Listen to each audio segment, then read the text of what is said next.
Hello అండి. నమస్తే. నా పేరు మునిశేఖర్. ఈరోజు ప్రధాన పత్రికలైన ఈనాడు, సాక్షి వాటి యొక్క బ్యానర్ వార్తలు, ముఖ్యమైన ఉద్దేశాల గురించి ఒకసారి చూద్దాం. పోతే ఈనాడులోకి వెళ్తే ఎట్టకేలకు మన ఇరాన్, అమెరికా యుద్ధం ఒక కొలిక్కొచ్చిందండి తాత్కాలికంగా.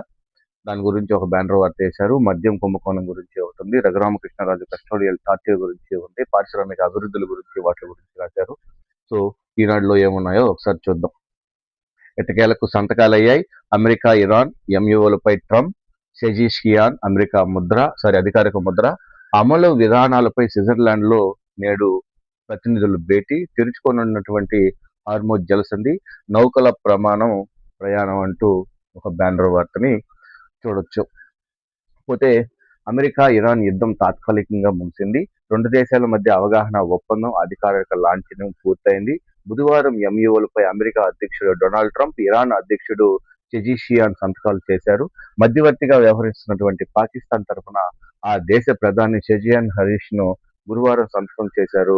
స్విట్జర్లాండ్ లో శుక్రవారం జరిగే అధికారిక కార్యక్రమంతో ఒప్పందం లాంఛనంగా సంపూర్ణమైంది. ఈ కార్యక్రమంలో అమెరికా, ఇరాన్, పాకిస్తాన్, ఖత్తర్ ప్రజాప్రతినిధులు హాజరయ్యేటువంటి అవకాశం ఉంది. వారు ఎంయుఓలు అమలు విధి విధానాలను చర్చలకు ప్రారంభిస్తారు. ఈ చర్చల్లో పాల్గొనేందుకు తాను వెళ్లే అవకాశం ఉందని, అయితే ఎక్కడ వెళ్లేది నిర్ణయించుకునేదనేది అమెరికా ఉపాధ్యక్షుడు జేడి వ్యాన్ ఒక ప్రకటన చేసినటువంటి విషయాన్ని గురించి చేశారు. ఎట్టకేలకు శుభవార్త అండి. మనకు కొంచెం ఉపశమనం దొరుకుతుంది. ఈ ఇంధనం గురించి, గ్యాసుల గురించి చాలా ఇబ్బంది పడుతున్నాం. దాని గురించి ఒక వార్త ఉంది. పోతే ఈ మద్యం కుంభకోణం కేసు ఉంది కదండి, కారుమూరి సునీల్ని అరెస్ట్ చేశారంట అండి. దాని గురించి ఒక బ్యానర్ వార్త ఉంది. ఆ రోజుల్లో మద్యం చాలా అవకతవకలు జరిగాయని ఈడీ ఒక అరెస్ట్ చేస్తూ వస్తున్నటువంటి విషయం తెలిసిందే కదా. ఈ రోజు కారుమూరిని సునీల్ అరెస్ట్ చేశారంటే ఒక వార్త వచ్చింది. మద్యం రవాణా కుంభకోణం కేసులో కారుమూరి సునీల్ అరెస్టు వైకాపా హయాంలో ఆంధ్రప్రదేశ్ లో జరిగినటువంటి మద్యం రవాణా కుంభకోణం కేసులో ఆ రాష్ట్ర మాజీ మంత్రి కారుమూరి నాగేశ్వరరావు కుమారుడు సునీల్ కుమార్ ను ఈడీ గురువారం అరెస్ట్ చేసింది. దాంతో ఈ కేసులో ఈడీ అరెస్ట్ చేసిన వారి సంఖ్య 3కు చేరింది. ఇదే కేసులో నిందితులుగా ఉన్నటువంటి ఆంధ్రప్రదేశ్ బేవరేజెస్ కార్పొరేషన్ అప్పటి ఎండి వాసుదేవరెడ్డి ఈ కుంభకోణంలో ప్రభుత్వం తరఫున అన్ని తానై నడిపించినటువంటి రాజ్ కస్రెడ్లను ఈ నెల 11న అరెస్ట్ చేసింది. సునీల్ కుమార్ తండ్రి మాజీ మంత్రి నాగేశ్వరరావు కూడా ఈడీ తాజాగా నోటీసులు జారీ చేసింది. ఈ నెల 23న విచారణకు హాజరు కావాలని పేర్కొంది. వైకాపా హయాంలో ఉన్నప్పుడు మద్యం పాలసీని అడ్డుపెట్టుకుని వేల కోట్ల కుంభకోణానికి పాల్పడ్డారనే ఆరోపణలపై ఏపీ ప్రభుత్వం ఏర్పాటు చేసిన సిట్ దర్యాప్తు సంస్థ సంగతి తెలిసింది. ఇష్టానుసారంగా ధరలు నిర్ణయించడం, 3 ఏళ్ళు ముట్టజెప్పినటువంటి సంస్థలకే మద్యం అమ్మకాలపై ఈ ప్రభుత్వం చేసినటువంటి పెద్దలకు భారీ ముడుపులు కూడగట్టుకున్నటువంటి చేశారని చెప్పి సిట్ నిగ్దేల్చడంతో ఈయన్ని సునీల్ కుమార్ ను కూడా అరెస్ట్ చేసినటువంటి విషయాన్ని ఈరోజు బ్యానర్ వార్తలో వేశారు. పాపాలు ఊరికే పోవండి. ఏదో ఒక రోజు ఈ కోర్టులు ఉన్నాయన్న ఒక నమ్మకంతోనే ఉంది. అలాంటి వాళ్ళు ఏదో ఒక రోజు చేసుకోవచ్చు. ఎలాగైతేనే వేల కోట్లు సంపాదించేశారు. పోతే ఇంకొక బ్యానర్ వార్త అండి. జియో సంస్థ వాళ్ళు అంతరిక్షాన్ని కూడా అడుగు పెట్టారంట. దాని గురించి ఒక వార్త వేశారు. అంతరిక్షంలో జియో అడుగులు బ్రాడ్ బ్యాండింగ్ కోసం 1650 శాటిలైట్ల నెట్వర్క్లని ఉపయోగించబోతుందంట. దాని గురించి ఒక వార్త వేశారు. దేశ టెలికాలింగ్ రంగంలో విప్లవాత్మకమైన మార్పులు తీసుకొచ్చినటువంటి ముఖేష్ అంబానీ నేతృత్వంలో రిలయన్స్ జియో ఇప్పుడు అంతరిక్షంపై దృష్టి పెట్టింది. Satellite broad banding, direct to devicing సేవలు అందించేందుకు వీలుగా ఎర్త్ ఆర్బిన్ శాటిలైట్ విభాగంలో ప్రవేశించి సొంతంగా నెట్వర్క్లు ఏర్పాటు చేసేందుకు కంపెనీ భారీ ప్రణాళికను సిద్ధం చేస్తుంది. రాబోయే 2-3 ఏళ్లలో భూమికి దాదాపు 650 కిలోమీటర్ల ఎత్తులో 1600 నుంచి 1650 శాటిలైట్లను ప్రయోగించి satellite broad banding, direct to device సేవలను అందించాలని జియో సంస్థ భావిస్తున్నట్లు నిన్న ఒక ప్రకటనని చేశారు. దాని గురించి ఈనాడులో బ్యానర్ వార్తలో మనం చూడొచ్చు. పోతే ఎట్టకేలకు నిన్న హైకోర్టు చాలా సీరియస్ అయిందండి. మన రఘురామకృష్ణరాజును కస్టోడియల్ టార్చర్ చేశారు కదా, దాని గురించి కూడా. ఇట్లాంటివి జరుగుతున్నప్పుడే కోర్టులు ఉన్నాయి, కొంచెం న్యాయం జరుగుతుంది అన్న ఒక ఇది ఉంది. జగన్మోహన్ రెడ్డికి వ్యతిరేకత మూటగట్టుకోవడంలో ఇది కూడా ఒక కీలక పాత్ర. దాని గురించి చేశారు. ఎంపీ దాడి అంటే పార్లమెంటు సార్వభౌమాధికారంపై దాడి అని అంటూ ఒక వార్త ఇచ్చారు. రఘురామను చిత్రహింసలు గురి చేసినటువంటి ఘటనలో ప్రత్యక్షంగా పరోక్షంగా సునీల్ నాయక్ది కీలక పాత్ర. లొంగిపోతే మీకే మంచిది. ఎప్పుడు లొంగిపోతారో చెప్పండి. ముందస్తు బెయిల్ పిటిషన్‌లో విమర్శల్లో హైకోర్టు ఘాటు వ్యాఖ్యలు అంటూ ఒక వార్తని మనం చూడొచ్చు. మాజీ ఎంపీ, ప్రస్తుత శాసన సభ ఉపాపతి రఘురామకృష్ణరాజు వైకాపా హయాంలో కస్టడీలో సిఐడి చిత్రహింస గురి చేసినటువంటి ఘటన హైకోర్టులో ఘాటు వ్యాఖ్యలు చేసింది. పార్లమెంటు సభ్యుడిపై దాడి చేయడం అంటే పార్లమెంటు సార్వభౌమాధికారినిపై దాడి చేయడమేనని స్పష్టం చేసింది. పార్లమెంటుపై దాడి చేసిన వారికి, ఎంపీ రఘురామకృష్ణన్ కస్టడీలో టార్చర్ గురి చేసిన వారికి మధ్య తేడా ఏం లేదని వ్యాఖ్యానించింది. ఎంపీని చిత్రహింసలకు గురి చేసినటువంటి ఆరోపణలు ఎదుర్కొంటున్నటువంటి ఐపీఎస్ సునీల్ నాయక్ను ముందస్తు బెయిల్ రక్షణగా ఉంటుందని పేర్కొంది. ఎంపీని హింసించినటువంటి ఘటనలో ప్రత్యక్షంగా, పరోక్షంగా సునీల్ నాయక్ది కీలక పాత్ర అని, ఆయన ఎప్పుడు లొంగిపోతారో చెప్పాలని, లొంగిపోవడం మీకే మంచిదని, లొంగిపోకపోతే బెయిల్ పిటిషన్ వాయిదా వినిపిస్తారా నిర్ణయించుకుని ఏ సంగతి కోర్టుకు చెప్పండి అని సూచించింది అంటూ రఘురామకృష్ణరాజు కస్టోడియల్ టార్చర్ విషయంపై హైకోర్టు నిన్న చాలా ఘాటు వ్యాఖ్యలు చేసింది సునీల్ నాయక్ పైన. దాని గురించి ఒక వార్త మనం చూడొచ్చు. పారిశ్రామిక అభివృద్ధి ఫలాలు పేదలకు అందాలి.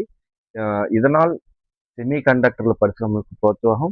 30,515 కోట్ల పెట్టుబడులు అంటండి. 29,677 మందికి ఉపాధి కల్పన జరుగుతుందంట.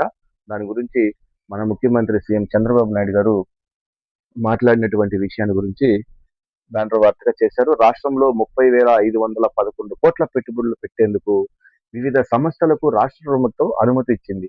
వాటి ద్వారా ఏర్పాటు చేసే పరిశ్రమలలో 29,677 మంది ఉపాధి కల్పిస్తున్నట్లు ప్రజాప్రతినిధులు పేర్కొన్నారు. సీఎం చంద్రబాబు అధ్యక్షతన రాష్ట్ర పెట్టుబడుల ప్రోత్సాహం మండలి 18వ సమావేశం గురువారం జరిగింది.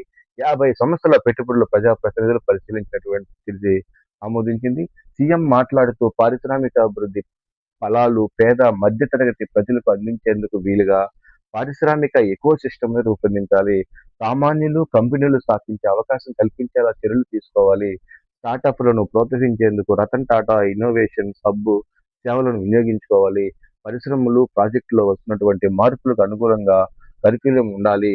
రేర్ ఎర్త్ మినరల్‌పై ప్రత్యేక విద్యా సంస్థలు ఏర్పాటు చేసుకోవాలనే ఆలోచనలో ఉన్నట్టు ఒక వార్తని మనం చూడొచ్చు. అలాగే సూక్ష్మ సేద పరికరాలపై తయారీ పార్కులు అంటూ ఒక వార్త ఉంది.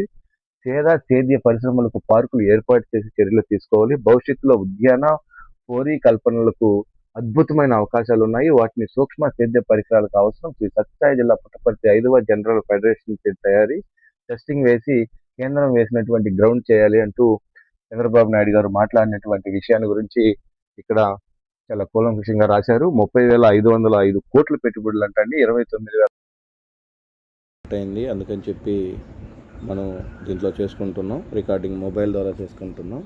తప్పుగా తీసుకోవద్దు.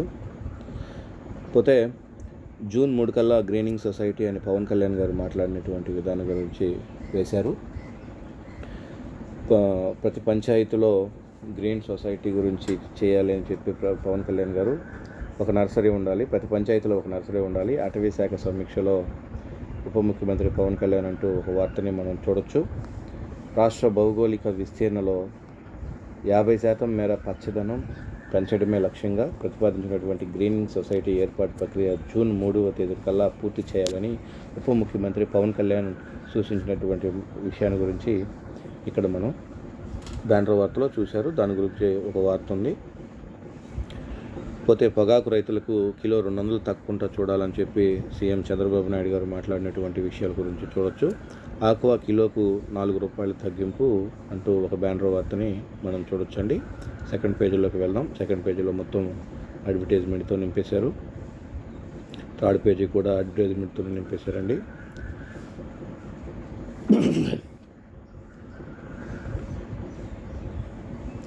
ఇది ఇరాన్ అమెరికా యుద్ధం గురించే బ్యానర్ వార్త కంటిన్యూషన్. ఇది పోతే ఈ మమతా బెనర్జీ గారు పార్టీ విచ్ఛిన్నం అవుతున్నటువంటి విషయాన్ని గురించి రాశారు. మునిగిపోతున్నటువంటి తృణమూల నౌక. ఒకప్పుడు కమ్యూనిస్టులు కోటాలు బద్దలు కొట్టినటువంటి మమతా బెనర్జీ ఇప్పుడు అస్తిత్వం కోసం పోరాడుతున్నారు. అధికారాన్ని కోల్పోగానే ఒక శక్తివంతమైన పార్టీ ఇంత వేగంగా విచ్ఛిన్నం కావడం ఇదే దేశ రాజకీయాల్లో అరుదైనటువంటి పరిణామం. పశ్చిమ బెంగాల్ ఏకఛత్రపతిగా వ్యవహరించినటువంటి తృణమూల్ కాంగ్రెస్ పార్టీ నేత నేడు సొంత నేతల తిరుగుబాట్లు, ఫిరాయింపులు, సుడిగుండాలతో చిక్కుకుంది. రాజకీయాల్లోకి సిద్ధం కావాలన్నటువంటి అధికారం అయితే అది చేజేతల మరుక్షణం ఎలాంటి ఫలితాలు ఉంటాయో చూడొచ్చు అంటూ ఓ బ్యానర్ వార్తలో రాశారు. పోతే నెక్స్ట్ పేజీలోకి వెళ్దామండి. కొంచెం స్పీడ్గా చెప్పుకుందాం. మొబైల్లో చెప్పుకోవడం వల్ల కొంచెం ఇబ్బందికరంగా ఉంది. మనకు పవర్ కట్ అయింది. సో సాక్షికి వెళ్దామండి. సాక్షిలో బ్యానర్ వార్తలు ఏమున్నాయో ఒకసారి చూద్దాం. పోతే సాక్షిలో ఈరోజు బ్యానర్ వార్తలు ఏంటంటే సిబిఐ దర్యాప్తు జరపాలి, gig worker Sai Krishna lockup death కేసులో జగన్ డిమాండ్ అంటూ ఒక బ్యానర్ వార్త ఉంది. ఇది ప్రభుత్వాన్ని ఇరుకుని పెట్టేటువంటి వార్త అండి. ఈ గద్దే సాయి కృష్ణ ఉన్నారు కదా, అతను లాకప్ డెత్ అయినటువంటి విషయం అందరికీ తెలిసినటువంటి విషయమే. కానీ దాన్ని వాళ్ళ ఇంటికి వెళ్ళి మాజీ ముఖ్యమంత్రి సీఎం జగన్మోహన్ రెడ్డి గారు వెళ్ళి పరామర్శించినటువంటి విషయాన్ని ఒక బ్యానర్ వార్తలో వేశారు. దాన్ని సిబిఐ దర్యాప్తు జరగాలని చెప్పి ఆయన మాట్లాడినటువంటి విషయాలు. ఈ కేసులో సిఐ ఒకడే బాధ్యత చేసి సరిపోదు. ఈ నేరంలో విజయవాడ సిపి, డీజీపీ కూడా భాగం ఉంది. ఈ ఘటనలో బాధలైన వారందరినీ మర్డర్ కేసు పెట్టాలి. కొడుకు కోసం ఆ తల్లి పోలీస్ స్టేషన్ చుట్టూ తిరిగింది. ఫోటోకు దండ వేసుకొని సిఐ హేళన చేశారు. ఆమె ఇచ్చిన ఫిర్యాదు పోలీసులు చెత్తబుట్టలో పడేశారు. సాయికృష్ణను చంపేశాక లీడర్ల ద్వారా తల్లితో బేరసారాలు. తల్లి హైకోర్టును ఆశ్రయించడంతో పోలీసులకు భయం. బాధిత కుటుంబాలకు అండగా వైఎస్ఆర్సీపీ. చివరిగా చంపామని ఒప్పుకుంటూ సిఐ సస్పెన్షన్ వేటు అంటూ ఒక బ్యానర్ వార్తని మనం చూడొచ్చు. అయితే ఇంకొక సెల్ఫీ వీడియో కూడా వచ్చిందండి ఈ సిఐ నాగరాజు మీద. నేను మాదిగ పుట్టడం తప్పైపోయింది, సిఐ నాగరాజు వెంటాడి వేధిస్తున్నారు. ఆత్మహత్యకు ముందు క్రాంతి కుమార్ తీసుకున్నటువంటి సెల్ఫీ వీడియో వైరల్ అవుతున్నది నిన్న సోషల్ మీడియాలో. దాని గురించి ఒక వార్త ఉంది. పోతే నిన్న జగన్మోహన్ రెడ్డి గారు మాట్లాడిన విషయాలు పక్కన పెడితే, రాష్ట్రంలో దుర్మార్గ పాలన, పార్టీ శ్రేణులంతా ప్రజల తరఫున పోరాడాలని వైఎస్ జగన్మోహన్ రెడ్డి గారు పిలుపునిచ్చారు. దానికోసం ఉంది.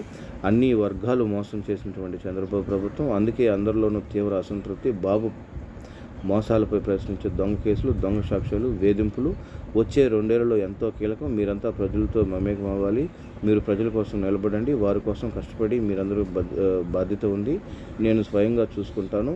ఈ అన్యాయ పాలన పోతుంది, వెలుగు వస్తుంది. జగన్ 2.0 పార్టీ కార్యకర్తలతో ఆయన మాట్లాడినటువంటి విషయాల గురించి ఒక బ్యానర్ వార్తలో ఉంది. పోతే ఈ డిఎస్సిపై బొత్స సత్యనారాయణ గారు మళ్ళీ మాట్లాడారండి. దాని గురించే బ్యానర్ వార్త ఉంది. డిఎస్సి అక్రమాలపై ఎంక్వైరీ చేయాల్సిందే, సిజేఐ లేదా సిట్టింగ్ జడ్జిలతో న్యాయ విచారణ జరిపించాలని మెగా డిఎస్సిపై బొత్స సత్యనారాయణ గారు మాట్లాడినటువంటి విషయాన్ని గురించి కూడా చేశారు. పోతే నేడే 10వ తరగతి సప్లిమెంటరీ ఫలితాలండి. నిన్న ఇంటర్మీడియట్ సప్లిమెంటరీ ఫలితాల రిజల్ట్లు వచ్చాయి. నేడే ఈరోజు 10వ తరగతి ఫలితాలంటూ ఓ బ్యానర్ వార్త ఉంది. దాని గురించి చూడొచ్చు. యుద్ధం సమాప్తమని ఈనాడులో రాసినటువంటి బ్యానర్ వార్త నేడు వేశారు. పోతే ఈసారి నీట్ ఎగ్జామ్ ఉంది కదండి, ఈ తర్వాత దాని గురించి చేశారు. కింద హాల్ టికెట్ పొందడమే ఓ ప్రహసనం అంటూ నీట్ అభ్యర్థులను చొక్కులు చూపినటువంటి ఎన్డీఏ అంటూ ఒక వార్త ఉంది, చూడొచ్చు. పోతే 3వ ఏడాది మోసమే, ఈసారి కూడా అరకొరగానే అన్నదాత సుఖీభవ. తొలి ఏడాది 20,000 ఎగ్గొట్టి 2వ ఏడాది అరాకొరగా విడుదల అంటూ రేపు 3వ ఏడాది తొలి విడత పెట్టుబడి సాయం జమ. ఏడాదికి 46.86 లక్షల కోట్ల మంది రైతులకి వేస్తున్నారని చెప్పి ఒక వార్త ఉంది. సో ఇదండి, మొబైల్లో చెప్పుకోవడం వల్ల కొంచెం కన్ఫ్యూజ్గా ఉంది. మనం చెప్పాలి కాబట్టి చెప్పుకున్నాం. పవర్ కట్ అయింది, ఏమీ అనుకోవద్దు. ప్లీజ్ లైక్ చేయండి.